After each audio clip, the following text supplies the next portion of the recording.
एकीकडे गावाकडच्या व्यायामशाळेत एखादा तरुण मुलगा जेव्हा व्यायाम करतो तेव्हा त्याचे सिक्स पॅक्स नसतात, बॉडीवर कट्स नसतात. आपल्या घरची भाजी भाकरी चटणी खाऊन, जास्तीत जास्त दूध किंवा घोटही पिऊन बॉडी तयार झालेली असते. शेतातली कामं किंवा ग्रामीण भागातील कष्टाची कामं करून शरीर कसलेलं असतं. त्यांच्या व्यायामशाळेत जास्त आरसे नसतात, म्हणून आरशात बघून बॉडी दाखवत त्यांचे फोटो इन्स्टावर, फेसबुकवर टाकलेले नसतात. शहरातल्या जिममध्ये जाणारे 6 महिन्यात बॉडीवर कट्स आणि सिक्स पॅक्स दाखवणारे, ट्रेडमिलवर धावणारे, एका हाताने आपली बॉडी दाखवत दुसऱ्या हातात आयफोन घेऊन चकचकीत आरशात प्रकाशात फोटो काढणारे दुसरीकडे असतात. पण शाळेत जाणाऱ्या 5वीच्या पोराला सुद्धा माहित आहे, ती शहरातल्या जिम मध्ये व्यायाम करणारा पोरगा उगाच सप्लिमेंट खाऊन खाऊन फुगलेला असतो. इकडून तिकडून प्रोटीन जमा करून त्याने बॉडी बनवलेली असते. एकदा का ते प्रोटीन घेणं बंद झालं, जिम बंद झाली की पुन्हा तो जसाच्या तसा पूर्वीसारखा बारीक होतो.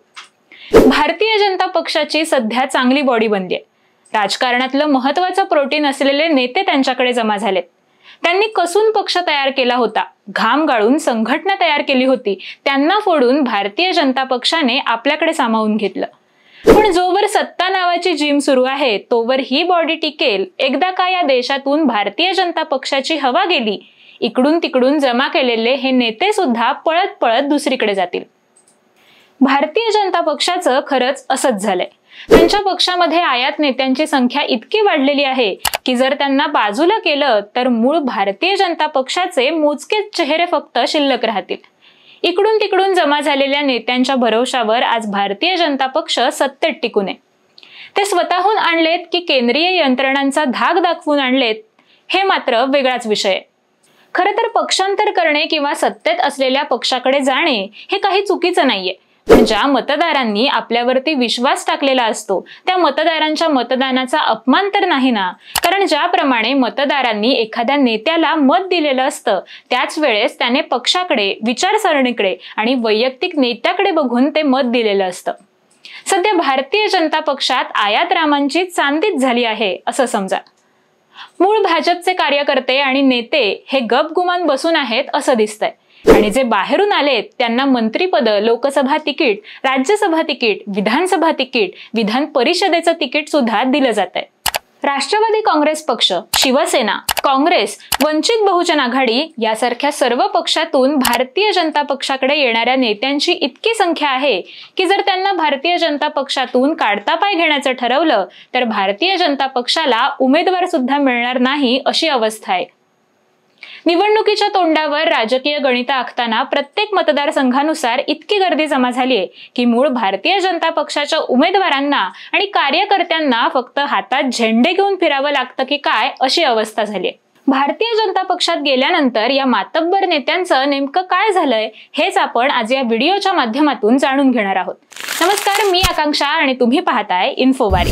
नुकतंच भारतीय जनता पक्षात प्रवेश केलेले अशोक चव्हाण हे महाराष्ट्राचे मुख्यमंत्री होते. इतकंच नव्हे तर त्यांचे वडील शंकरराव चव्हाण हे सुद्धा महाराष्ट्राचे मुख्यमंत्री होते. काँग्रेस पक्षातने महाराष्ट्रातल्या राजकारणातलं सर्वोच्च पद त्यांच्या घरात 2 वेळा देऊन सुद्धा त्यांनी काँग्रेसला रामराम ठोकत भारतीय जनता पक्षात प्रवेश केला आणि त्यांना लगेचच राज्यसभेत खासदार म्हणून भारतीय जनता पक्षाकडून पाठवण्यात आलं. जाणकारांकडून असं म्हटलं जातं की अशोक चव्हाण यांना केंद्रीय मंत्रिपद दिलं जाण्याची शक्यता आहे. तसंच त्यांच्या मुलीला विधानसभेचं तिकीट दिलं जाणार आहे अशी शक्यता आहे. अगदी याप्रमाणे नारायण राणे यांनी ज्यावेळेस भारतीय जनता पक्षात प्रवेश केला होता तेव्हा त्यांना राज्यसभेवर पाठवण्यात आलं होतं. नारायण राणे देखील मुख्यमंत्री होते, त्यांनाही केंद्रीय मंत्रिपद देण्यात आलं. त्यांच्या मुलाला म्हणजे नितेश राणे यांना विधानसभेचं तिकीट देण्यात आलं. मात्र यावेळेस राज्यसभेला नारायण राणे यांचा पत्ता कट करण्यात आला. नारायण राणेंच्या राज्यसभेतील टर्म आता संपणार आहेत. म्हणजेच आपोआपच नारायण राणे यांना आपल्या मंत्रिपदाचा राजीनामा द्यावा लागेल. राणे फॅमिली भारतीय जनता पक्षाचे प्रवक्ते म्हणून चांगलीच पुढे आली. प्रत्येक वादविवाद आणि प्रतिक्रियेवर त्यांनी हल्लाबोल चढवला. मात्र इतकं करूनही त्यांच्या हाताशी आता नेमकं काय येतं हे पाहणं महत्वाचं ठरेल. माढाचे खासदार रणजितसिंह नाईक निंबाळकर यांचे वडील हिंदूराव नाईक निंबाळकर हे शिवसेनेकडून 2 वेळा निवडून आलेले खासदार होते. रणजितसिंह नाईक निंबाळकर हे पृथ्वीराज चव्हाण यांचे निकटवर्तीय मानले जातात. शिवसेनेकडून काँग्रेसकडे वाटचाल केलेले रणजितसिंह नाईक निंबाळकर यांनी भारतीय जनता पक्षात प्रवेश करून राष्ट्रवादी काँग्रेस पार्टीची हक्काची जागा हिसकावून त्यावर ताबा मिळवत खासदारकी आपल्याकडे राखली. शरद पवारांबरोबर फिरणारा नेता म्हणून रणजितसिंह नाईक निंबाळकर यांच्याकडे बघितलं जातं.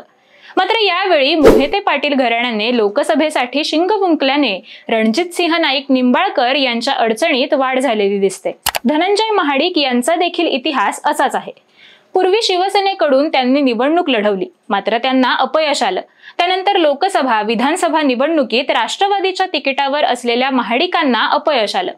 2019च्या आपल्या शेवटच्या अपयशानंतर ते कंटाळले आणि शेवटी त्यांनी भारतीय जनता पक्षात प्रवेश केला. त्यानंतर त्यांना प्रदेश उपाध्यक्ष पद देण्यात आलं आणि राज्यसभेचे उमेदवार म्हणून घोषणा केल्यानंतर संजय पवार यांना पराभूत करत धनंजय पाटील राज्यसभेचे खासदार झाले. शिवसेना, राष्ट्रवादी, नंतर भाजप असा त्यांचा प्रवास आहे. त्याचबरोबर साताऱ्याचे उदयनराजे भोसले यांचा देखील असाच प्रवास राहिलाय. राष्ट्रवादीच्या तिकिटावर लोकसभा जिंकणारे उदयनराजे भोसले आणि 2019ला लोकसभेला राजीनामा देऊन भारतीय जनता पक्षात आणि विधानसभेच्या निवडणुकीच्या आधी त्यांनी प्रवेश केला. शरद पवारांच्या राष्ट्रवादीला धक्का दिला, मात्र लोकसभेच्या पोटनिवडणुकीत भारतीय जनता पक्षाकडून लढत असताना त्यांना अपयश आलं. आधी महाराष्ट्रात उदयनराजे भोसले यांच्या जेवढ्या चर्चा व्हायच्या तेवढ्या चर्चा आता होत नाहीत. त्यांना कुठेतरी आळा बसलाय की काय असं म्हटलं जातं. उदयनराजे भोसले यांचे बंधू शिवेंद्रराजे भोसले 2004 पासून सलग 3 वेळा राष्ट्रवादीच्या तिकिटावर विधानसभेवर निवडून गेले. मात्र 2019ला राष्ट्रवादीला रामराम करत त्यांनी भारतीय जनता पक्षात प्रवेश केला. मंत्रिपदाच्या प्रतीक्षेत ते आता आहेत. पूर्वी राष्ट्रवादीत असलेले संजय काका पाटील आता सांगली लोकसभेचे खासदार आहेत. गोपीचंद पडळकर आणि विशाल पाटील यांचा पराभव करून ते लोकसभेचे भारतीय जनता पक्षाच्या तिकिटावर खासदार झाले. मात्र यंदा स्थानिक विरोधामुळे त्यांना लोकसभेचं तिकीट शक्यतो नाकारलं जाण्याची शक्यता आहे. अहमदनगरच्या अकोले नेते माजी मंत्री मधुकर पिचड हे पवार साहेबांचे जवळचे मानले जातात. त्यांनी देखील निवडणुकीच्या तोंडावर आपला मुलगा आणि आमदार वैभव पिचड यांच्यासहित भारतीय जनता पक्षात प्रवेश केलाय. भारतीय जनता पक्षात प्रवेश केल्याचे त्यांचं गणित त्यांना अजूनही समजलं नाहीये. राष्ट्रवादी काँग्रेसच्या महिला प्रदेशाध्यक्ष म्हणून चित्रा वाघ या दिवसभर राष्ट्रवादी काँग्रेस पक्षाच्या कार्यालयात कार्यकर्त्यांच्या भेटीगाठी घेत होत्या आणि सायंकाळी घरी गेल्यानंतर त्यांनी राष्ट्रवादी काँग्रेस पक्षाचा प्राथमिक सदस्यत्वाचा राजीनामा देत आहोत असं जाहीर केलं. भारतीय जनता पक्षात प्रवेश केल्यानंतर चित्रा वाघ ह्या पक्षाच्या प्रवक्त्याच बनल्या. मात्र नेत्यांच्या आणि पक्षांच्या बदलांमुळे त्यांना अनेक वेळा तोंडावर पडावं लागलं. भारतीय जनता पक्षात गेल्यानंतर त्यांना हवं ते मिळालं की नाही हे अजूनही त्यांना उमगलेलं नाही असं जाणकार म्हणतात. त्यांच्या राजकीय विरोधक आणि समर्थक असलेल्या महिला आयोगाच्या अध्यक्षा रुपाली चाकणकर या देखील आता त्यांच्या समर्थक पक्षात असल्यामुळे चित्रा वाघ यांची चांगलीच गोची झाली. इचलकरंजीचे अपक्ष आमदार म्हणून ओळख असलेले प्रकाश आवाडे यांनी देखील अपक्ष असतानाच भारतीय जनता पक्षासोबत आधी जवळीक ठेवली होती. मात्र नंतर त्यांनी भारतीय जनता पक्षात प्रवेशच केला. इंदापूरचे हर्षवर्धन पाटील यांचं बारामतीशी वैरच आहे. त्यांच्यात आणि पवारांत खटके उडत राहिले आणि हर्षवर्धन पाटील यांनी भारतीय जनता पक्षात प्रवेश केला. पवारांनी हर्षवर्धन पाटील यांच्या विरोधात ताकद उभी केली आणि तिथे आपला उमेदवार निवडून आणला. इतकंच नव्हे तर त्यांनी हर्षवर्धन पाटील यांची ताकद कमी करण्यासाठी उमेदवाराला म्हणजेच दत्तात्रय भरणे यांना मंत्रिपद सुद्धा दिलं होतं. हर्षवर्धन पाटील यांना राज्यसभेला उमेदवारी दिली जाऊ शकते अशी चर्चा असताना त्याला लगेचच पूर्णविराम सुद्धा मिळाला. आता अजित पवार आणि देवेंद्र फडणवीस यांनी सोबत सूल मांडल्यामुळे मंत्री आणि माजी मंत्री दत्तात्रय भरणे यांना तिकीट देत असल्यामुळे हर्षवर्धन पाटील यांची मात्र गोची झाली. वंचित बहुजन आघाडीकडून लोकसभा लढलेले गोपीचंद पडळकर धनगर समाजाचे आक्रमक नेते म्हणून त्यांना महाराष्ट्रभर ओळख मिळाली. मात्र या धनगर समाजाच्या मतदानाचा फायदा घेऊन त्यांनी बारामतीला अजित पवारांच्या विरोधात देवेंद्र फडणवीस यांनी उभं केलं खरं, मात्र त्याचा मोठा फटका गोपीचंद पडळकर यांना बसला. कारण संपूर्ण महाराष्ट्रात अजित पवार सर्वात जास्त फरकाने निवडून आलेले आमदार होते. गोपीचंद पडळकर यांचे देवेंद्र फडणवीस यांच्यासोबत असलेले जवळीचे संबंध, धनगर समाजाचा एक आक्रमक नेता आपल्याकडे हवा या दृष्टिकोनातून आणि पवारांना विरोध करणारा नेता म्हणून गोपीचंद पडळकर यांना विधान परिषदेवरती घेण्यात आलं.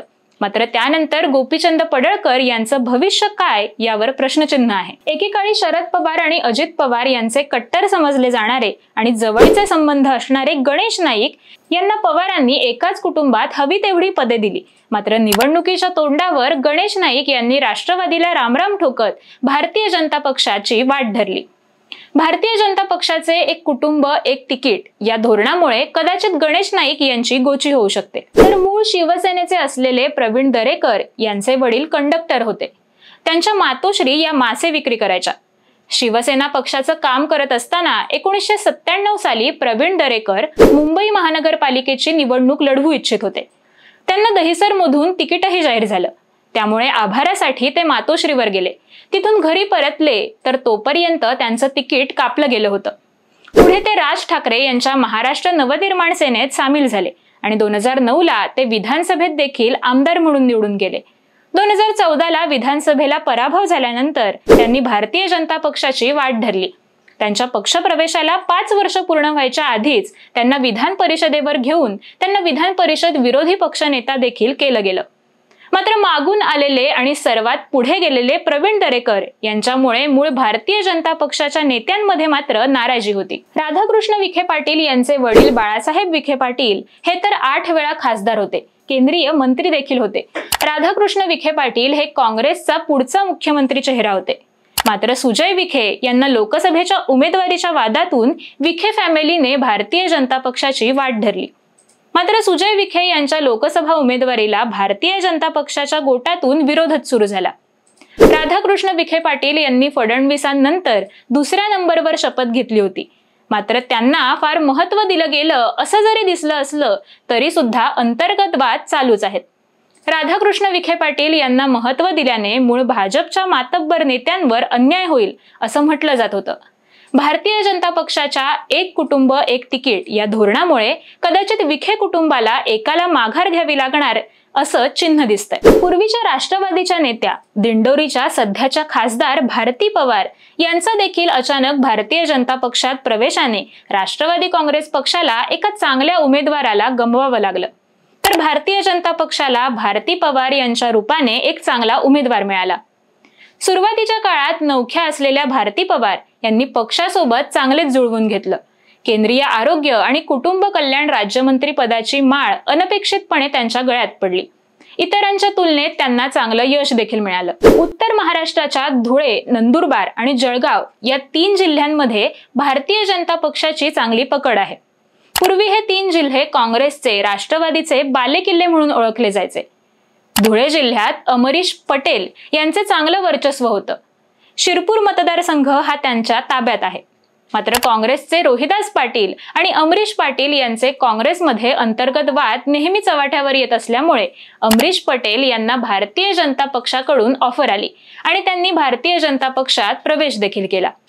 राज्यसभेच्या यादीवर तसेच मंत्रिमंडळाच्या यादीवर त्यांचा देखील नावाचा समावेश आहे।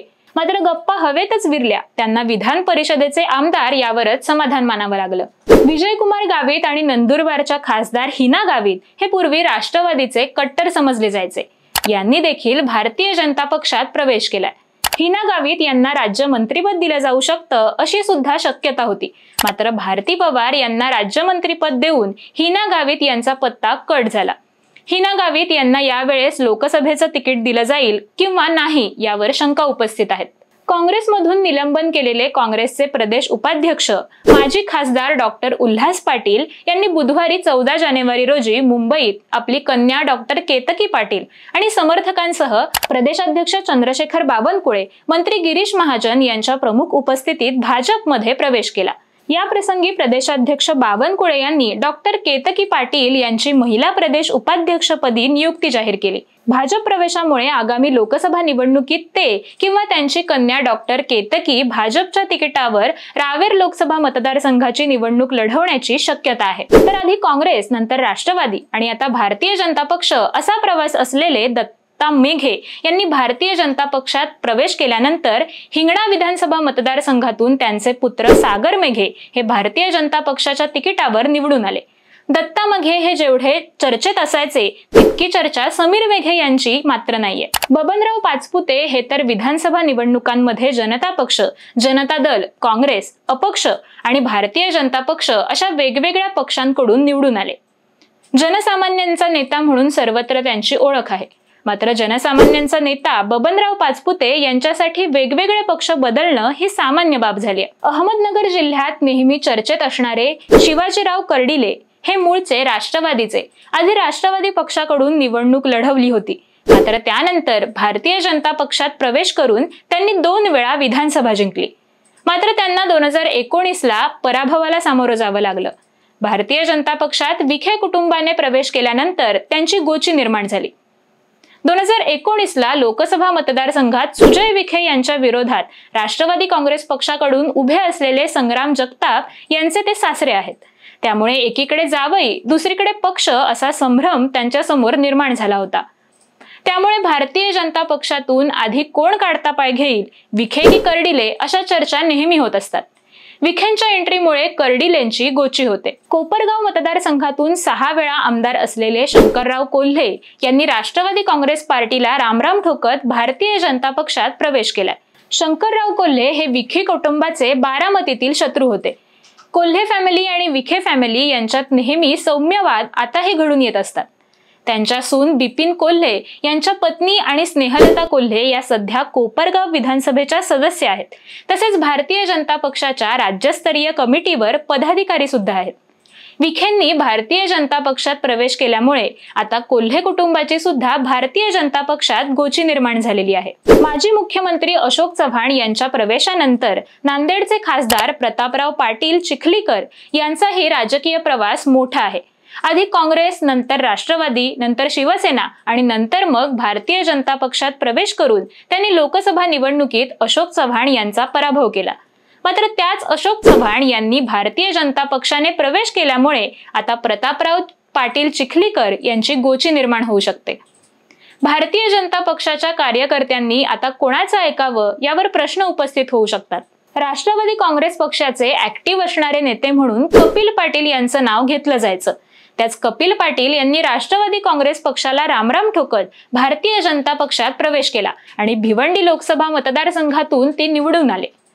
भारतीय जनता पक्षाने त्यांच्या गळ्यात केंद्रीय मंत्रिपदाची अचानक माला टाकून खासदार कपिल पाटील यांना लॉटरी लागली असं म्हणता येईल. अशा प्रकारे संपूर्ण महाराष्ट्रातील काही महत्त्वाच्या राजकीय नेत्यांची आपण माहिती जाणून घेतली की ज्यांनी आपला पक्ष सोडून भारतीय जनता पक्षात प्रवेश करून घेतलेला आहे. मात्र एकाच जिल्ह्यात, एकाच मतदारसंघात अनेकांच्या प्रवेशामुळे एकतर आलेल्या दोघांची गोची होते किंवा आलेल्या एकामुळे मूळ पक्षाच्या कार्यकर्त्यांची किंवा उमेदवारांची गोची होते. प्रवक्ते देखील अलीकडच्या काळात काही राजकीय घडामोडींमुळे तोंडावर पडले. भारतीय जनता पक्षात आयातरामांची संख्या इतकी वाढली आहे की महाराष्ट्रातील 288 मतदारसंघांपैकी जवळजवळ प्रत्येक जिल्हा, लोकसभा, विधानसभा भारतीय जनता पक्षाने कव्हर करण्याचा प्रयत्न केलाय. त्यातच एकनाथ शिंदे यांनी पक्षात बंड पुकारल्यामुळे त्यांच्यासोबत बरेच आमदार भारतीय जनता पक्षाच्या सोबत शिवसेना पक्षाच्या रूपाने आलेत. ही गर्दी जमा असताना अजित पवारांनी पुन्हा बंड केलं. राष्ट्रवादी काँग्रेस पक्षातील काही महत्त्वाचे नेते घेऊन त्यांनी देवेंद्र फडणवीस यांना साथ दिली. येणाऱ्या लोकसभा आणि विधानसभा निवडणुकीत कार्यकर्त्यांची, उमेदवारांची इतकी गोची झाली आहे की देवेंद्र फडणवीस यांच्या उमेदवाराला तिकीट मिळेल की अजित पवारांच्या उमेदवाराला तिकीट मिळेल की मग एकनाथ शिंदे यांच्या उमेदवाराला तिकीट मिळेल हा प्रश्न उभा असताना नेमका कोणी कोणाचा प्रचार करायचा यातून पक्षाचे कार्यकर्ते फुटण्याची सुद्धा शक्यता आहे. इतकं कन्फ्युजन आहे तरी देखील राज्यसभा निवडणुकीच्या मतदानानंतर काँग्रेसमधील काही मातब्बर नेत्यांचा पक्षप्रवेश होऊ शकतो असं म्हटलं जातंय. त्यात लातूरचे देशमुख फॅमिली, विश्वजित कदम, प्रणिती शिंदे, इतर काँग्रेसचे काही आमदार, अशोक चव्हाण यांच्या समर्थक आहेत यांचा पक्षप्रवेश होऊ शकतो असं म्हटलं जातंय. ठाकरेंकडे असलेले काही आमदार अजूनही शिंदेकडे जाणार असल्याच्या चर्चा आहेत. शरद पवारांकडे असलेले काही आमदार पुन्हा अजित पवार यांच्याकडे जाण्याच्या चर्चा आहेत. एकूणच काय, सर्वांना भारतीय जनता पक्षाच्या गाडीत बसायचं आहे इतकं मात्र नक्की. हा व्हिडिओ तुम्हाला कसा वाटला कमेंट करून नक्की कळवा आणि व्हिडिओ आवडला असेल तर जास्तीत जास्त लोकांपर्यंत शेअर करा, लाईक करा आणि आमच्या चॅनलला सबस्क्राईब करायला विसरू नका.